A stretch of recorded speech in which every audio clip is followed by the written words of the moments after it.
Malo, sir, welcome. Well, ladies and gentlemen, we are live. This is another edition of the Strike Season Podcast. We have a special guest, Bryce. I'm not going to mess up the last name, but I always call you Young Bryce. Young Bryce from Bethune-Cookman, SID. Sir, welcome to the show.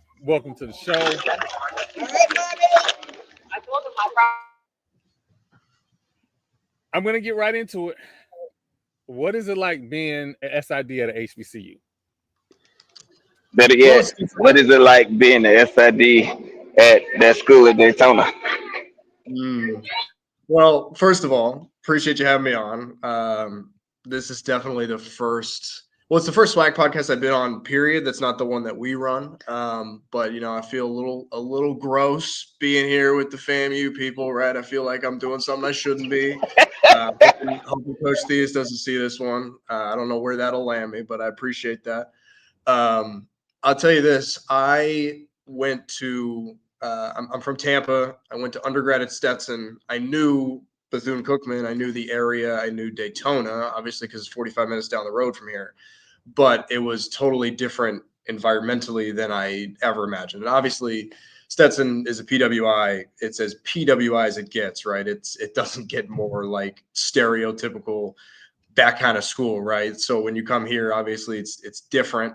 In a ton of different ways. The culture is so much richer. The culture is so much more substance to it. There's generally more of a connection with the school here and with the history and with everything that goes into it, with Greek life, with everything else than Stetson or any PWI like that could ever get. So it's different. I mean, it's completely different, but it's good different. I learned very quickly coming in here when I first took this job back in 21 as an assistant director at the time, that the best path forward for me was to always sit back and listen and pay attention and take those cues because, I knew what an HBCU was, but it's never the same as when you're thrown into the environment. So to sit back and just take it all in and over the last 4 years, understand what it means to be here, what it means to be a part of this kind of bigger thing that's bigger than me, that's bigger than any student on campus, that's like this big rallying cry for the school and for all of HBCUs around the nation. It's been really helpful. It's been really fun. It's been really exciting. It's a unique university environment, obviously, but also in the athletic department. The SWAC is a very special place, very unique media circle we have here, which is part of what makes my job fun. It's been a blast, I think, especially as we've grown over the last couple years to see how we've been able to take it. Whether it's the little stuff, just people, engaging in a different way than you'd see at a different level of college athletics, but also there is kind of that family feel to all of it where everything is extra, jabby at one another sometimes, but there is that brotherhood, there is that connection with everybody. So it's fun. It's a blast. I've learned a ton here. I think we've been able to accomplish a lot. But really, as we continue to kind of grow and stake Bethune-Cookman's name in this league, in this conference, I think we're only going to get better as we go. Well, you've been, over the last year, much to my chagrin, you got your first SWAC championship in baseball, and Coach Hernandez made sure that he showed me the ring while I was visiting for the Edward Waters game.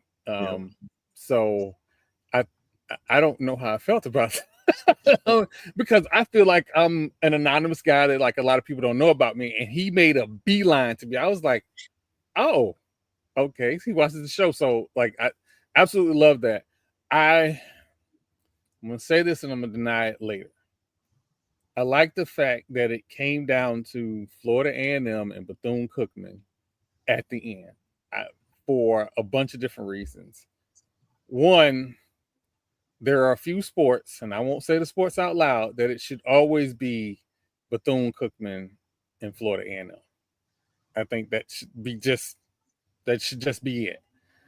And the other thing is that was the anointing of you guys coming into the league, and we now see it, hopefully not too much in basketball, but quite a squad that you guys have in basketball, and the absolute marketing of the school that you have done, for me, hit its fever pitch with the Holes campaign. And I will freely admit that we are very elder statesmen who have no problem being juvenile. And when I opened up my Twitter and saw that, and I went, oh, this is beautiful. This is absolutely beautiful. Like, it was bravo to take the Holes movie, take Grambling Stakes Hole, and merge the two together. And then to not know that it was going to be viral. What did you like? What was your feelings when you saw the mentions? That's the real question. Yeah, it was a big one. For me, right, the Monday posters are something I kind of started. It's been a trend in college athletics for a few years now. And I'm always trying to get better at graphic design in particular. So I just tried at the beginning of the season. I started to do one a week, just throwing something out there on a Monday. And it hasn't always been easy, especially in this league, because there's so many Tigers and Bulldogs. And it's like, there's only so much I can do. Oh, wow. Especially because we're the Wildcats, right? So it's like, oh, I'm supposed to do a cat looking at a dog every week or what, something like it. You got to be creative. And Grambling, thankfully, was one that having that identity of the stadium makes it easy, or made it easier for me. Trying to think about it. I thought the connection was going to be a little easier for people. I think the thing that really did it was my caption work on it, which, keep in mind, I finish these things at like 1 a.m. or later on Sunday nights usually, because I'm so like burnt out from the week before that I'm just trying to get it done. And so I couldn't think of anything super catchy off the rip. So I just went to the movie and I'm like, okay, I'm going to think about a quote from the movie. And that's a quote from the movie. Not necessarily anything behind it there, but then people took that one and ran with it. And sure enough, looking at analytics, it's like our department's most engaged with piece of media since the stuff about Ed Reed a couple years ago that obviously everyone took with it. But like it took on a crazy life. Obviously, shout out to all the people who showed us some love, even if you were, trashing a little bit. That's totally fine. You looked, you liked, you retweeted. It was a blast. I will say, like, the poster thing in general has taught me one thing about the SWAC, or maybe reinforced something about the SWAC, which is that, like, and I know the one thing that BCU and FAM have in common is we kind of have to stick together as like the newcomers and everything. Some of these SWAC schools, man, that we've gotten in bed with now are so touchy about everything. Everybody's a slight. Everything is this. Everything is that. Like, as SIDs, as comm people, it's our job to go back and forth and jab each other to get the fans involved, whatever. But like when Curtis, who is the SID at Grambling, hits the final caption for the win with something like "Don't ever disrespect the hole again," it's like, hold on, I didn't know disrespect. Like, I love the hole; it's a fun place to play. I got no problems. I wasn't disrespecting nothing. And the same thing the next week where we play Jackson State, I go with the scene of a throne with the Celebration Bowl trophy on it and like this cat figure looking towards it. Everyone talking about, oh, you're disrespecting Jackson State. I said, disrespecting what? I'm giving you all the credit in the world. Like, you're champions. We're looking at you. We're trying to be like that, trying to set this moody scene. It is crazy. People all so sensitive, whatever. So if you're going to be like that, I'm going to play to it as much as I can. So, it's the name of the game down here. I have, on occasion, rubbed the people the wrong way.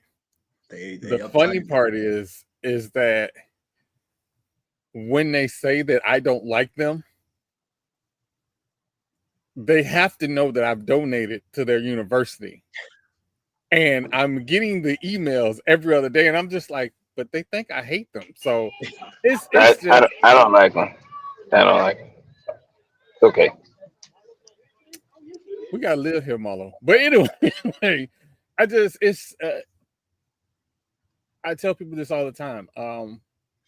We covered Florida A&M and HBCUs for 13 years, and we didn't fully engage because there were already people in the space. And I am this whole big media rights guy. Like, that's how I got thrown into the fire, if you will. And to see the SIDs and the work they do around the SWAC is amazing. I am a huge, huge, huge proponent of Florida A&M's SID. We have been covering Florida A&M and have been trying to get in the door and just couldn't do it. And then as soon as he got hired, responded to my email, got us in the door. So it the work you guys do and to have to, and I try not to email every day and text every day. Like I have contacted every SID in the SWAC probably. There's some that probably haven't had a chance to read my emails or whatever, but I contact everybody because I know some universities don't get a platform to be on. So I'm like, hey, we don't have the hugest audience, but whatever athlete you got, send them over. We have no problem telling the story. And that's why we're here. And I love the fact that you're here telling the story, being creative. That, again, the highlight of my year, because I got to do the whole, it puts the lotion on the skin thing. It was an absolute blast. So sir, thank you. I will ask a question because oftentimes there are stories that we don't know about from a media perspective that you guys do know. Is there an athlete at Bethune-Cookman that has an interesting story that we should know about? Oh boy. One of the more interesting, at least in recent, in terms of those who are competing in the fall, is a sport that doesn't get a whole lot of love. Excuse me, is cross country. Our top runner, Andrew Kiplagat, is obviously he gets his flowers for he won the individual title. For the men, the program won the overall title, large in part of what he was able to do here. He transfers in from Jackson State in the off season, but prior to that, he comes over from Kenya. Right, he's fresh over here, and he had never competed collegiately. He had never trained at any kind of level like that. He'd never done any of that. He showed up over here, did his thing at Jackson State for a year, came in second place to our top runner a year ago, Victor Cabet, and then comes in here this year again with maybe a combined 2.5 years of training under his belt. His English is still improving, right? He's very low key. He's a nursing kid who's super committed to what he does in the classroom. But for him to jump up and he's winning these events that we're going up with Florida and Georgia and these SEC teams and these good mid-majors and these things all over the country, he's coming in and just doing that right off the rip and got a great attitude, a great spirit. Not a big media person. Like if I put him on the spot to do an interview, he's terrified all the time, even if it's just my team, because he's not either not comfortable with his English or just doesn't overall like to get that whole thing. But he's out here smashing every school record we have, beating his own record every time he goes out. I mean, it's unbelievable. Like he didn't even run close to his best race at the championship, and he annihilated his record or annihilated the field, beat the next closest person by 1.5 minutes. So he's not going to get the shine, partially just because of who he is, but for his path to get here with hardly anything under his belt, training wise, is unbelievable. He's just the nicest kid. He's just, I mean, that's the thing you learn back here is so many people are just such good kids. They're just here. Most of them are here to just get their school and get done. Athletics on the side, a way to help them get their degree. But he's a fantastic kid. Great part of that program. He changed the whole outlook for the program in no time at all. Those are the stories that we look for, because those are the stories like in this new world of revenue share and NIL, people always think the absolute worst of athletes. And I always try to point out, like, you have to tell the story of the athlete who does get, and let's be honest, HBCU kids aren't getting like a huge amount of money. So in anything that they do with the money that they get that's positive, it's a beautiful thing. And the fact that they're able to just live and breathe, because when we were in college, it was $1.99 value meal from McDonald's, and that was the best way we could eat. So to see the way college athletics has changed, I think us as fans have to change with it and have to engage with the new college sports. So, it's all about telling those stories, man. They get overshadowed by a lot, and it's our job to do that. And it's our job to, I mean, especially here, it's different at this level. It's different at HBCUs. It's different across the board, from the kind of athletes you bring in that sometimes are either down on their luck as an athlete or maybe have struggled elsewhere, a classroom or whatever, that come here to A, make sure their school is taken care of, and B, kind of rejuvenate where they're at or get to the next level or even be that stepping stone. Whatever they come here to do, it's our job to give them the best experience possible, and for my office to put them out there and give them a chance to, go up. It's no different than whether it's full-time staff here or the athletes, right? We are you have to be okay with being a stepping stone to get to that higher level. And that's both, personally and mentally, emotionally, but also, athletically. Well, I definitely want to thank you for coming on. As always, I'm having surgery next month, but as soon as I heal up, I will be coming back to Daytona because, of course, we love to go to Daytona. Marlo?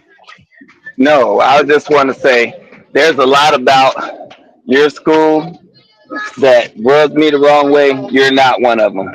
I really do like you. So as long as you're there, I will have kind of a like for that school in Daytona. But Yes, sir. if you leave, it's fire and brimstone. Well, hey, listen, I appreciate it. I appreciate all the SWAC media folks, not even necessarily the ones who engage with us or engage with me personally, but everybody. It's a really fun little environment. I like what you mentioned about FAMU's department and helping you guys get in the door, because that's really where we're at. And I think the SWAC is finally starting as a conference to evolve a little bit more and allow more of that in. More of the podcaster, the new media type. It's good to see at Media Day the last couple of years, more folks like you guys or some of the others that come around, these podcasters. I know Scotty will never be able to get his foot in the door because they can't stand what he does. I wish they would, because he's honestly one of the best, outlets there is, one of the best there is at covering what we do here. He gets people clicking, he gets people talking. It's fun. I don't think they're ever going to come around on him, but if they do, I think it's a step in the right direction. But overall, right, that increase in this kind of coverage of the SWAC is such a blast. We want to always make sure that we're giving you guys what you need, helping you guys out, and just giving the SWAC something to talk about as a whole, because we always need the talking points. I'm all for stirring up the pot a little bit. We need it. It's good for us. We get each other around. You get each other back. It's fun, man. I'm looking forward to Saturday. Of course, should be a fun one. There'll be plenty to go around if it goes a certain way. If it doesn't, it might be a little quiet. But if it goes the way that I think it might, then there'll be some more of that. And then obviously we got a whole basketball season, baseball repeat, et cetera, et cetera. We got a lot going forward. Well, I want to say that I wish you the best, except for when you're going against Florida A&M. I'll see you this weekend. Yes, I'll make sure I say hello. I won't be the nicest until after the game. After the game, I'm the nicest person you'll ever meet. Of course. After we grab the trophy, I'll be very, very nice. Of course, but I want to thank you again for allowing us to come to Bethune-Cookman and for coming on the show, man. Thank you so much. Hey, I appreciate you guys lowering yourselves to talk to a Wildcat, man. I know it was tough, but I appreciate you just coming off that pedestal just a little bit and allowing me to come and talk for a little bit. Well, again, thank you. Anytime you want to come back on the show, let us know, man. You're always welcome. Hey, man, happy to help. Appreciate you, and I love what you guys do. Keep it up. Thank you. Marlo, I want to thank you. I want to thank you. You are, sir. I am. Go get it. Test two. For everybody that's unaware, Marlo is also at a softball game. That ain't supposed to be it. But what we're gonna do, we're gonna take a brief break and we'll be right back. It would be incredibly hypocritical if I was to judge someone with multiple kids and talk about the sanctity of the Black family. It would also be hypocritical if I held myself out to be some holier than thou role model, which I'm not. I'm a human. I'm a man. I put my pants on one leg at a time. If I see a K-Lease video on Instagram, I'm going to get in trouble. Oh, Lord. I am human. I am not holding myself out to be something that I'm not. Now imagine what would happen if a future Hall of Fame quarterback would hold himself out to be a human who was fallible and was able to say, you know what, that statement I made about HBCUs, maybe I went too harsh. Maybe I went too far. Because the importance of understanding the God in you is that sometimes you can be wrong. You are fallible. Accountability is saying, I fucked up. Forgive me. Because even if nobody forgives you, the forgiveness is not for them to give you. It is for you to acknowledge that you need to be a better person. That's it. That's all it is. Now, that being said, anybody seen all Cam baby moms in the same room together? Because I ain't. But I'm gonna move on. I'm move on.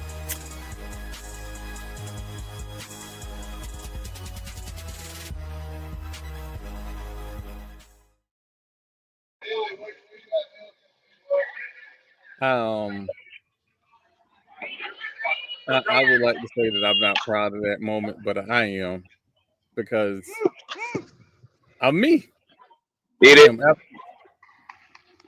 I am absolutely me. I think Molo is still at the softball game. So real quick, this week, we've had some exciting HBCU basketball, some upsets. The start of the season has been amazing. And again, for anybody who wants HBCU sports or HBCU basketball news, please follow Live for Hoops. Liv is what I call the oracle of HBCU sports. She has pretty much given us every bit of information that we need when it comes to HBCU basketball. Tonight, I watched Howard take on Penn. It looked as though, I'm sorry, not Howard, Norfolk State take on Penn. And it looked as though Norfolk State was going to win.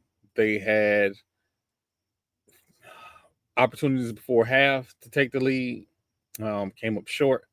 And then at the end of the game, they had some opportunities to take the game over and came up short.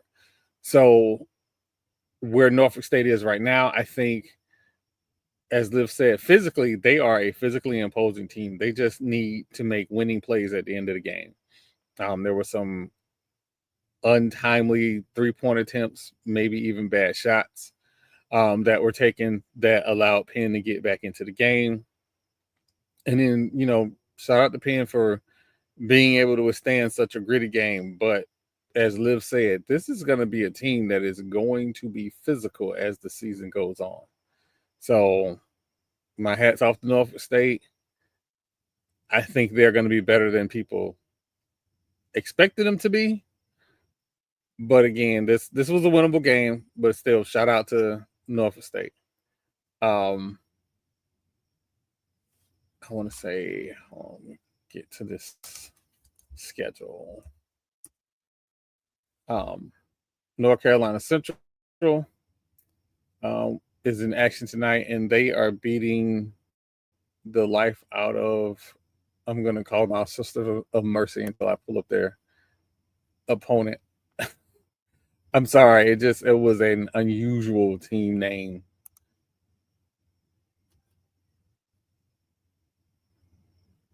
Also, while we're talking, Florida A&M played Georgia yesterday.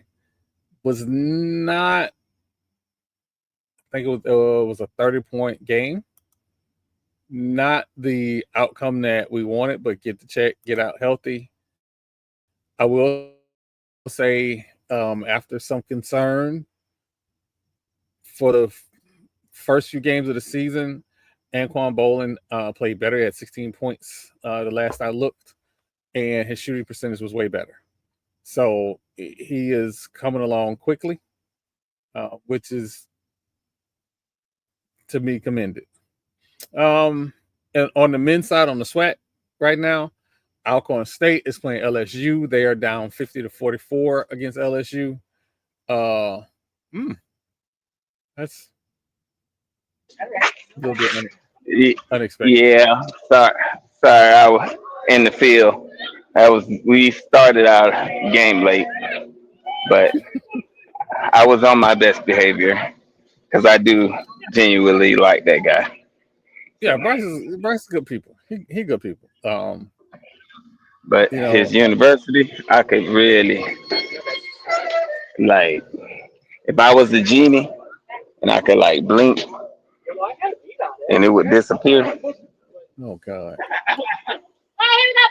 but I would do there it. is there is no way, absolutely no way. Jennifer thinks you're the good guy on the podcast. No way, What? no I possible said way. if I was, but I'm not. So So the impediment to you blinking them out of existence is the fact that you're not a genie. Okay. Anyway, getting back to this LSU Alcorn State game. Right now, it is a halftime 44-50 LSU. Let me get to this box score. Let's see what's going on here.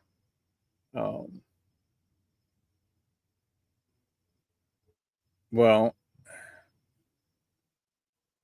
some this looks nothing jumps out like immediately, except that LSU is shooting 23% from 3-point land and 69% from free throw, and somehow Alcorn only has one free throw, and they're 100% from the free throw line.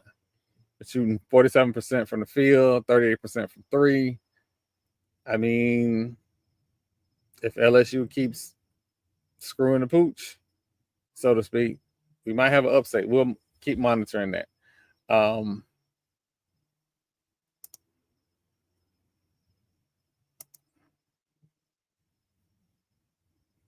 Getting back to those scores, Arkansas Pine Bluff is playing SMU and they're losing 45-28 over in the MEAC. This is the men's side, by the way. Over in the MEAC, as I said, oh dear Father God, North Carolina Central is beating Toccoa Falls 92-50. Maryland Eastern Shore is deadlocked with Longwood 69-69. North Carolina A&T is in a dogfight with Morgan State. It's 65-60 with 7 minutes left in the second half. Ooh. Oh man. That Thursday night show on HBCU Nightly Network is going to get interesting. Delaware State beat Cheney, PA 88-70. And Coppin State beat Central Penn 103-62. Let me check the CAA.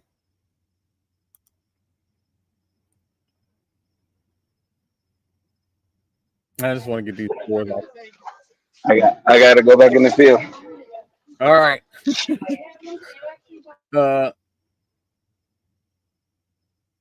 Hampton lost to Boston College 63-52. I don't think that score is indicative of who Hampton is. And I believe Howard is off. And then on the women's side,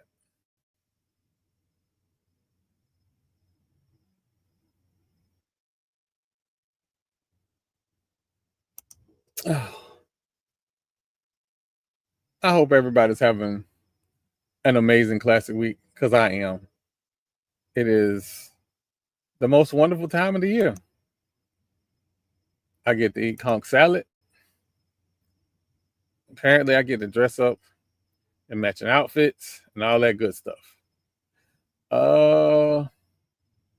North Carolina Central lost to Charleston 75-60. In the MEAC.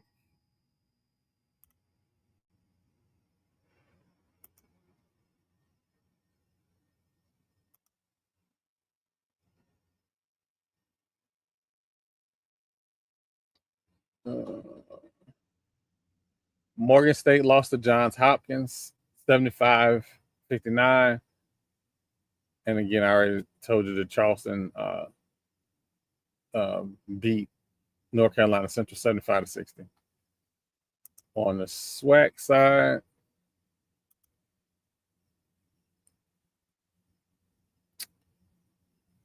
Southern beat Tougaloo 55-36. And Louisiana Tech beat Arkansas Pine Bluff 73-49. And for my Florida State Seminoles, I don't believe they were in action. That is the women.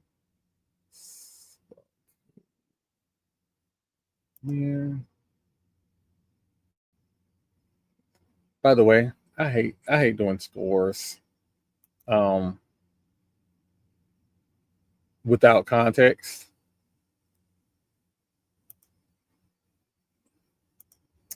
All right, so in the ACC, Florida State didn't play on the men's side. Oh, yes, we did. I'm sorry. We beat UT Martin 81-77. I just need to see the box score. I got some questions. I'm very concerned about this team shooting. And again, my concerns. 12 of 34, 35% from three. Not terrible. But you know, we got some bad shooting performances. So I don't want to live by the three and die by the three. Rebounding 32 rebounds, 20 assists. But on the opposite side, UT Martin out rebounded you. They had 40 rebounds to 32. Can't be getting out rebounded by lesser talent and be in the ACC. Yeah, Chris, it is. It's a nice slow night. And to be honest with you, with Classic and everything, I'm okay with a slow night because in about 48 hours, my life is about to spin out of control. It's going to be go, go, go, go, go. It's going to be, pack, hit the road, get to the hotel. I would have a lot more content to say, but this game started way later than it should have, and I thought we were going to have more people. Oh, we normally, we normally have more people on tonight. I'm not sure. Doc works overnight, so he may or may not be conked out. I completely understand that. Listen, I'm here 2 times a week and probably on somebody else's show 1 or 2 times a week. So it's what I do. I enjoy talking about HBCU sports, Florida State sports, and I'm gonna get into a little diatribe here. I'm trying to prep myself with these scores so I don't have to go full. You know what? Let's just get to it. So the week kind of started like a normal week, and then we started hearing rumors about James Franklin being signed by Virginia Tech. And my thought process is, and I'll be honest with you, of what's available and that we can see. This is why, without let's go investigate this coordinator at this school, or let's go investigate this coach at this school who may want to leave. All of that being said, of the available coaches, James Franklin was the best coach available. So should the Florida State job come open on 12-1, even though I have been critical of James Franklin not winning the big game, of what's available, he was the best out there. Maybe we can mentor him or develop him into a national championship coach, or at the very least, build the program back up to where it is a national championship contender again. Because right now, it isn't even an ACC contender the last 2 years. So James Franklin was the guy that I was like, okay, criticisms aside, I know what he did at Penn State. I see the players that he put in the league. This could be our guy. If not for long term, right now, you know, and it's okay if he's not here for a long time. I'm okay with that. So when the rumors came out that he was talking to Vatek and it was getting serious, first of all, if you know anything about his agent, Jimmy Sexton, you know that these leaks were happening to drive up A, the cost of or the price of the contract, and B, getting other major schools to make a move. It's just the playbook. I've told y'all the playbook. First, it's going to be a rumor from unconfirmed sites. So the first rumor that popped out on a message board. That was the first one. That's the playbook. Now, next one is going to be a major outlet with unconfirmed source. So the major outlet said, hey, James Franklin is talking to Vatek. That was ESPN. They didn't say who said what. They just said they're talking to ESPN. And then the next thing we got was our sources are telling us that James Franklin has finalized a deal with Virginia Tech. That's the whole playbook. And the next thing was the announcement, the official announcement that James Franklin was going to be the head coach at Virginia Tech. Now, a couple things we need to know about this Virginia Tech job. There is absolutely, and I don't care what anybody tells you from Blacksburg to anywhere in the state of Virginia, there is no pressure for him to win at Virginia Tech. Let me say this again. There is no pressure for him to win at Virginia Tech. Understand, when Coach Beamer was there and they was playing Beamer ball, they was in the Big East. It was a basketball conference. All they had to do was get to a bowl game. That was the expectation. That same expectation hasn't changed. Just get to a bowl game. Same Penn State. They're not expecting you to win a national championship. It's just, think of it as the ACC version of Vanderbilt. He fit in at Vanderbilt because there was no pressure, and he could just coach. There's no pressure at Vatek. He just coach. So if he wanted not to be in a pressure cooker with alumni and a shoe company running him out of town, I can understand that. You know, put happiness over everything else. But when it comes to my Florida State Seminoles, it wasn't going to be that. So I understand why he took the job that he took. For Florida State, we just got to make a decision. And I am confident in the coach, and we're going to do an end-of-the-year evaluation. That's all horseshit. We have 2 seasons in a row that expectations were not met. That media people like me fed red meat to the fan base and say, hey, we're going to beat Alabama. And we did. Power of positive thinking. I didn't know we was going to need to do that every week because we ain't the coach. We expect the coach to do that. So, I mean, the contract, it is what it is. It's $58 million right now. On 12-1, it drops to $53 million. And everybody in the uproar, $53 million is a lot of money. We raised that and then some in less than a week. If the call gets sent out, the call will get answered, and people will start opening their pockets. His buyout isn't the issue. The direction of the program is the issue, because when you buy him out, what's the direction? Because everything else is now, anybody else that we bring in, we have to be sold a vision. So if you don't have anybody that can sell you a vision or sell the fan base the vision of, we're going to be a championship team, that ain't going to work. That is not going to work.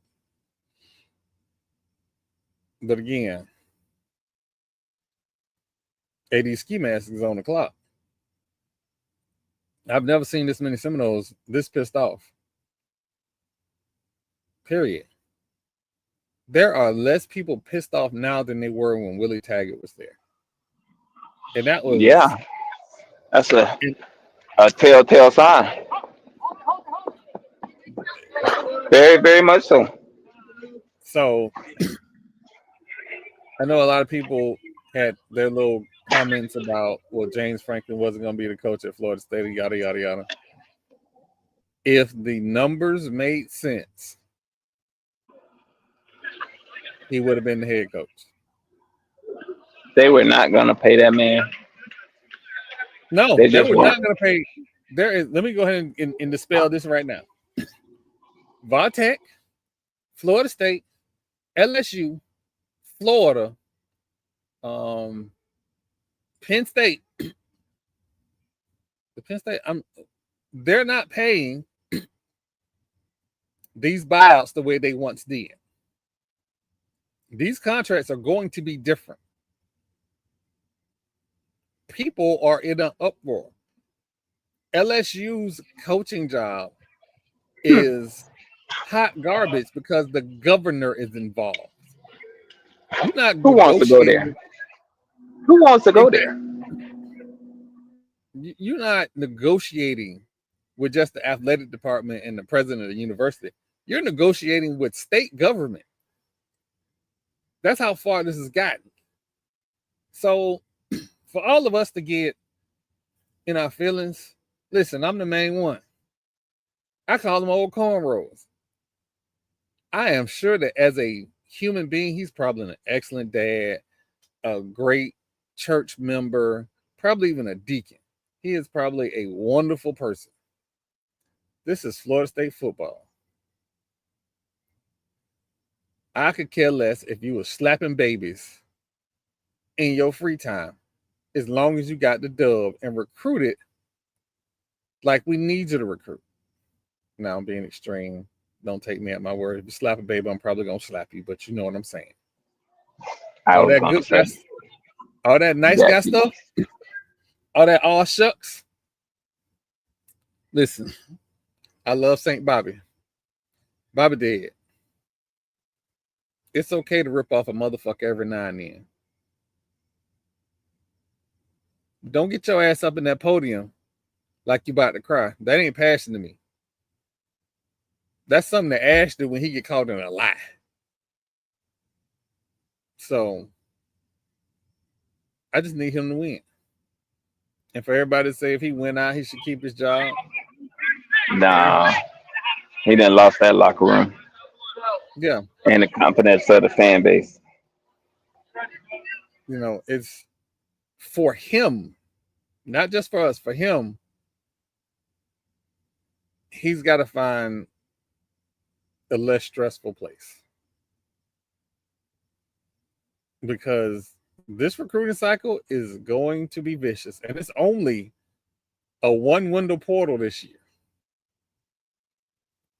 So imagine not winning the portal, not winning recruiting. Yeah. Them ticket prices, they're going to go start to drop on secondary markets. It'll still be people there because we go to the games. We gluttons for punishment. And it'll be people that still watch because we love to watch, and there's people that love to watch us lose because they ain't watching that school in Coral Gables. But I digress. On to happier thoughts, the ACC released a campaign on why the Ivers should be in the playoffs. Something they never did for Florida State. I just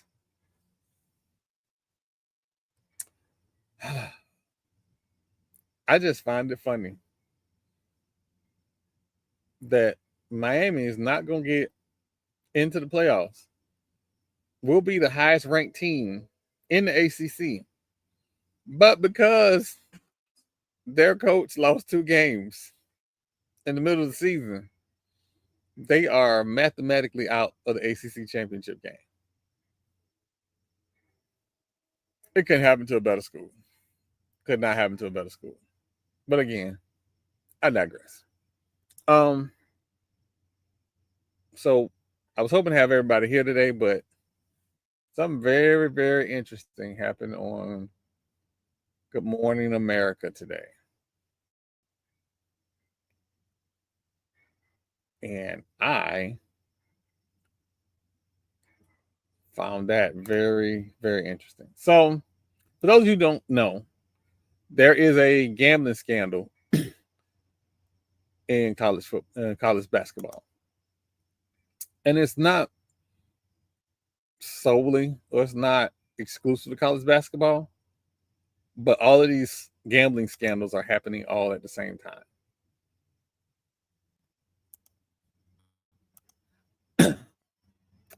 So, a young man, Dae Dae Hunter, played at the University of New Orleans. Has got himself in trouble, banned from basketball for an alleged betting scheme. And I'll just, again, this is on Good Day, Good Morning America. I'll just run this little snippet, and then again, you can go see the full interview on YouTube or wherever you consume your content. Knock it down. He was a starting shooting guard with a smooth three-point shot. But now, Sidquavius Dae Dae Hunter is banned for life from the NCAA. Embroiled in a game, an NCAA investigation found Hunter and two of his University of New Orleans teammates engaged in point shaving, manipulating their on-court performance to influence the outcome of select games for betting purposes. At least 7 New Orleans games were under the microscope, including this one last December against McNeese State. That's Hunter once again. This time he hits the three-pointer. Did point shave. I mean, I did go out there and not do my best, basically shooting the ball and not actually trying to make it, but making it. Like make a couple and miss a couple. Hunter says players were approached by an unidentified bettor out of Las Vegas who likely saw green flags in the form of dollar signs. The way they did it, they'll look at the record. They're like, yeah, there's a better chance that they lose by a certain spread. Were you worried about the consequences if you tried to point shave and failed and you lost that better money? 95%.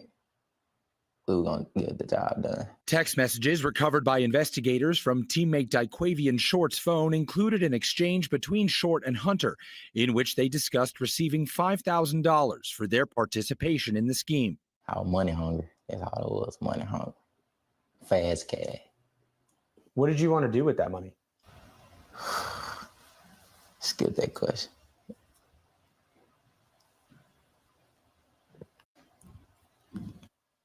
I see some emotion on your face here. Can you explain why? I mean, I don't know. Hunter getting up from our interview to go compose himself. He returned ready to share his story and his motive. What was the motivation for the money? Basically, I had a child. I just had a child. So, like, the school wasn't paying me money. So, like, I was trying to get money to actually take care of my child. So you had a newborn baby to take care of. And here comes this scheme that's going to get you money to take care of your kid. What are you going to tell that child when they grow up and they're old enough to learn about this? Don't do what daddy did. Hunter initially denied his culpability to investigators. You lied to the NCAA. I did. What did you say? I'm not gonna go through the whole 3 minutes, but that pretty much, we've been saying it for years that at some point the NCAA was gonna get up with fleas. Now, when it was happening to the NBA, it was cute. Everybody was making little jokes. You throw away your whole career over, $6,000. We got a kid here, $5,000. For most of us, $5,000 is not a lot of money. But for him, it was the world. And I'm a little concerned because there are other schools that are embroiled in this betting scandal. And there's 2 HBCU names who were connected in this. And I'm concerned. I am concerned with how the NCAA has chosen to both lay down with gambling operations and then not expect it to be consequences. These are the fleas, and I'm not calling this young man a flea. I'm talking about stories, anecdotes like this are the fleas that you're going to get up with when you are in bed with gambling. Now, I'm not saying you shouldn't be able to gamble on X, Y, and Z. It's not what I'm saying at all. What I'm saying is that when the house and the sports organizations are in bed with each other, there is a problem. And it's going to be a problem. There's no way around that. It's going to be a problem. The NFL has it. Baseball has it. The NBA and college basketball have it.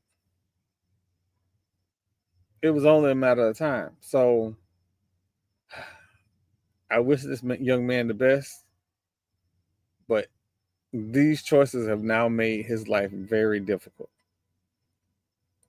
Hopefully he doesn't have to do jail time, get into a little intervention program.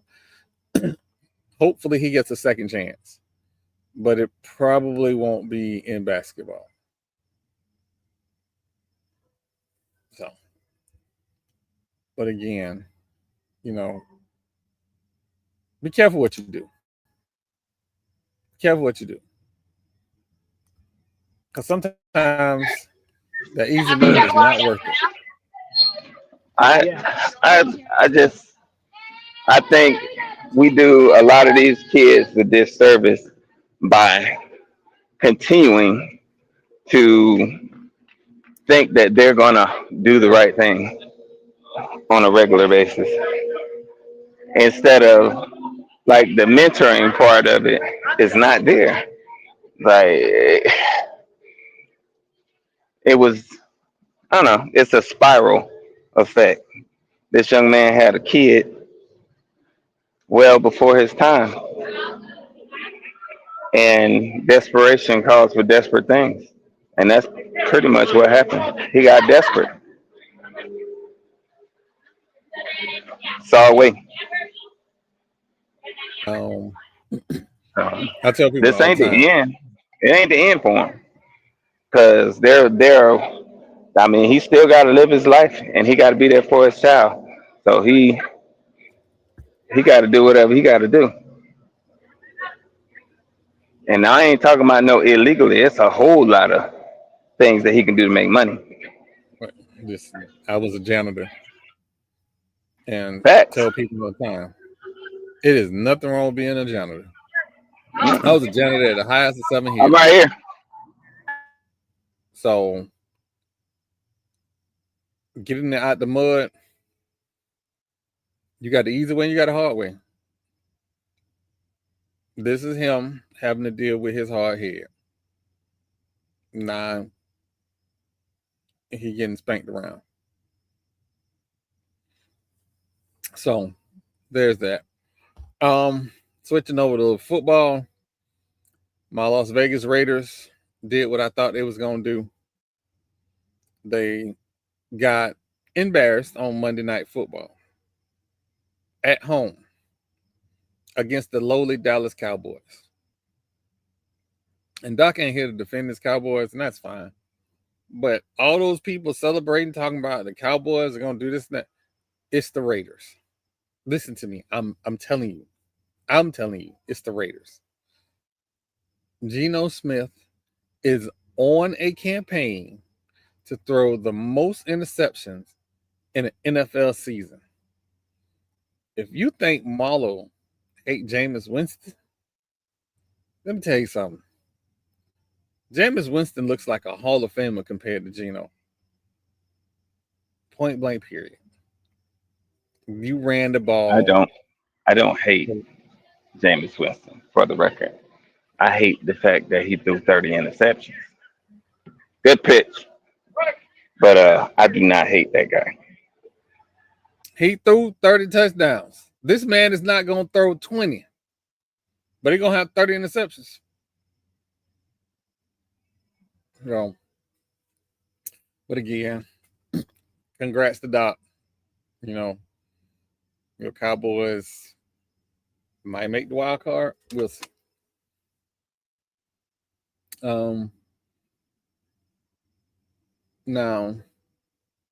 we talk about how this is an amazing time of the year. It's Classic Week. And me and Marlo got a long history with Florida Classic. Long history. Yes, we do. Yes, we do. Shout out to Miss Griselda. She posted something on X. I didn't think we could go too far in the rivalry, but asking if Miss Bethune was friends with CJ Walker, and if so, why her hair looked dry. That was too far. That was too far. I'm mad. I ain't think of it. That was so creative. That was too far. And I didn't think we had a line that could go too far. But apparently that's my line in the sand. I will admit that I laughed. I did laugh. I'm sorry. I'm not perfect. I ain't perfect. So how you gonna judge me? But I am pleased with the banter. Hopefully, because Bethune-Cookman is talking a lot. I went to their therapy session on Sunday night because they have a therapy session every Sunday after football games. Talking loud and saying nothing. That's what they're doing. That's what they continue to do. I want 40,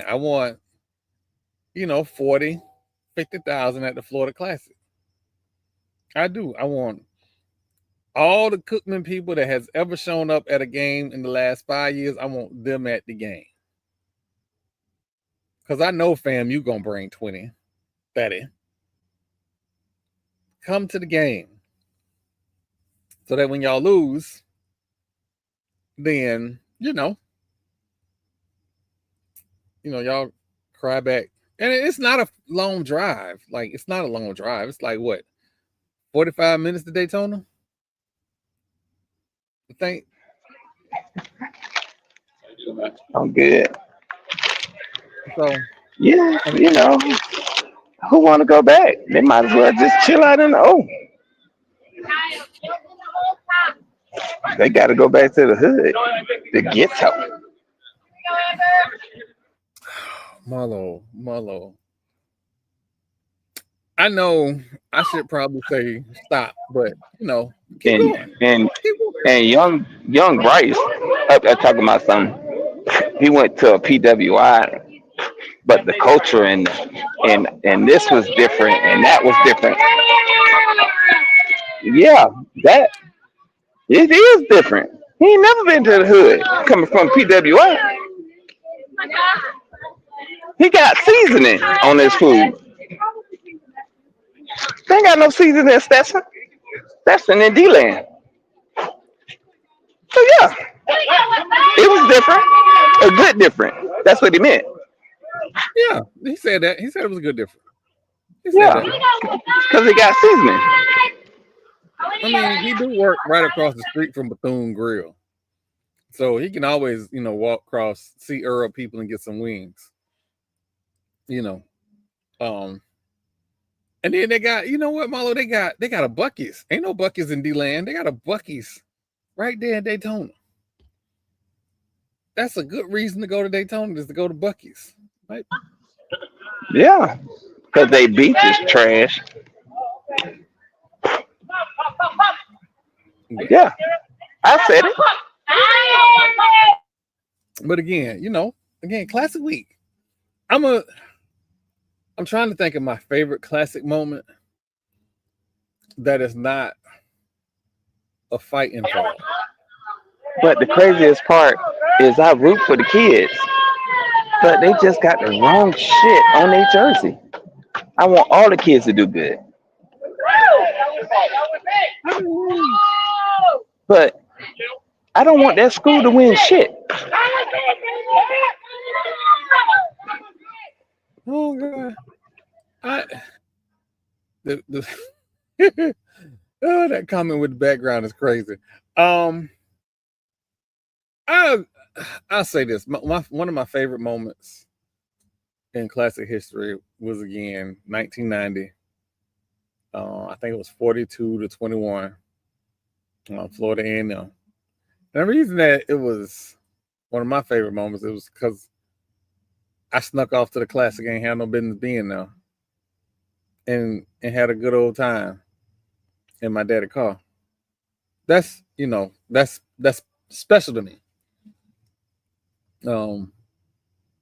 Probably not the best example, but that was special to me because I felt grown. Like I was at the classic, at the let out at Old Tampa Bay Mall, and riding around with grown people, and not riding around with grown people in the car. I'm just talking about back then when the game let out, they would just drive around Old Tampa Bay Mall until the police shut it down. So that used to be like a highlight.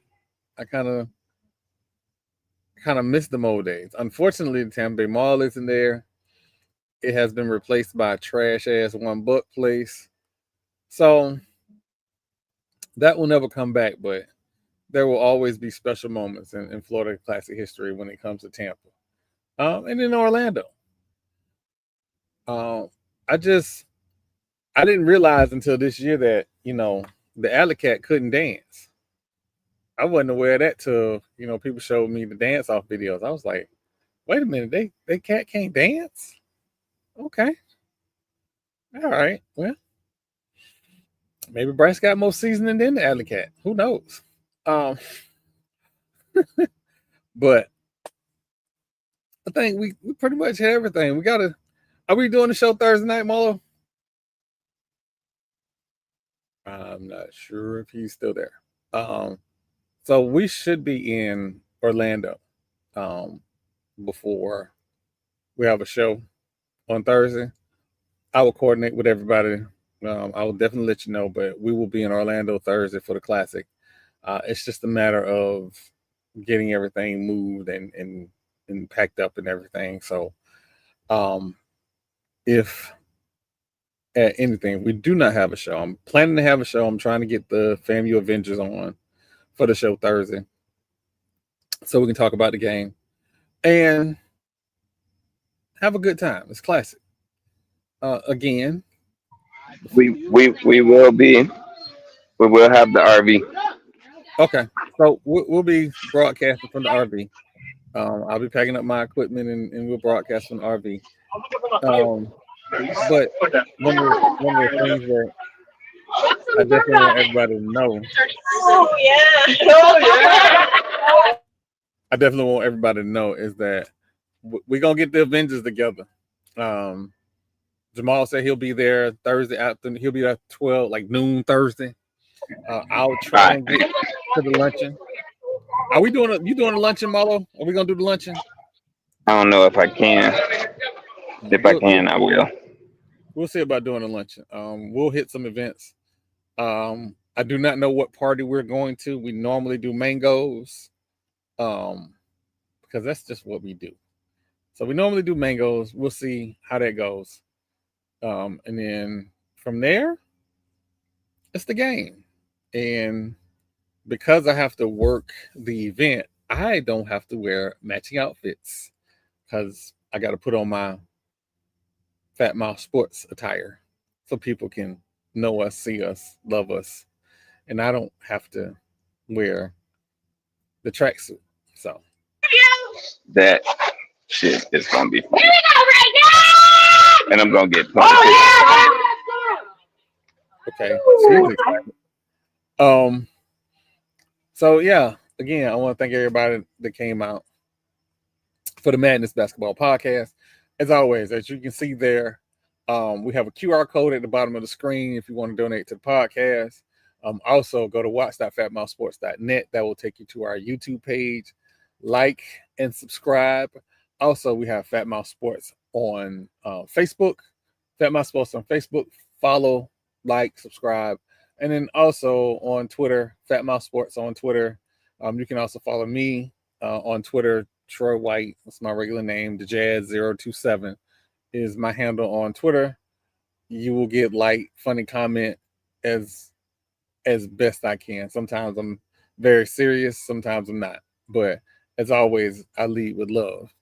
Marlo, you got anything to say for the people till we hit them streets on Thursday? Look, that school in Daytona. But little Bryce, I like it, bro. But fuck your school. Well, that being said, for everyone here at Fat Mouth Sports, myself, Marlo, Doc Holiday, HBCU Overdrive, I hope everything's okay. We are out.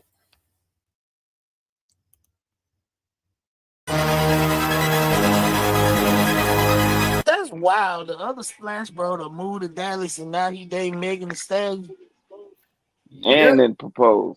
They ain't dating no more.